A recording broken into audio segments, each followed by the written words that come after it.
Еще раз добрый вечер, Руслан. Вначале расскажу, о чем мы с вами будем разговаривать. В социальных сетях появилась информация, что в вашей квартире произошел инцидент, и с 4-го этажа вашей квартиры выпала девушка. Я бы хотела узнать, что все-таки произошло сейчас, там какая обстановка. Расскажите, пожалуйста, как так получилось, что вот пострадала девушка, именно находясь в вашей квартире? Так, ну да, я наблюдаю за всеми пабликами, которые сейчас там активно распространяют информацию, не проверив ее. Ситуация, в общем, следующая. На квартире осуществляется ремонт, были приглашены рабочие, некоторые из рабочих оставались на этой квартире.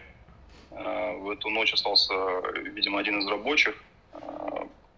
Каким-то образом он пригласил туда свою знакомую, с которой он там давно в отношениях, или они женаты, не знаю. Это мне уже рассказывали в отделении правоохранительные органы, с ними на связи. Ну и, собственно, у них там вышел какой-то бытовой конфликт, видимо. Там, то ли она от него убегала, то ли что, выпрыгнула в окно, он спустился, и вот там, собственно, произошло то, что произошло. Сейчас она в реанимации, ей сделали операцию, она выжила, вроде пока, вот по последней информации от ребят правоохранительных органов. На него возбуждено уголовное дело, его ищут. Личность установлена? Да, личность установлена, сразу была установлена личность. Я попал во всю эту историю, так как предположительно квартира была моя, и меня и мой автомобиль дали в ориентировку. Вот. Вы об этой ситуации узнали, когда с вами связались правоохранители? Да, в 5 утра мне позвонили с уголовного розыска, сказали, представились, объяснили ситуацию, обрисовали. Приехали, мы поехали в отделение, все обсудили, они мне показали видео, у них там даже есть видео этого человека непосредственно. Вот, я дал все показания, поэтому дальше они там разбираются, я с ними на связи. Вот, буквально полчаса назад мы с ними разговаривали. Руслан, скажите, пожалуйста, вы сами нанимали этих людей, которые делают ремонт? Вы вообще, ну как связь происходила с ними, эти люди? Насколько они, может быть, неадекватные?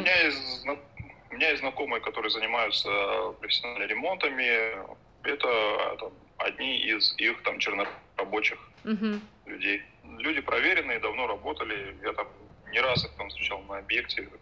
Абсолютно спокойные ребята, ну, по крайней мере, про того, которого говорят. Спокойный всегда такой был, тихий.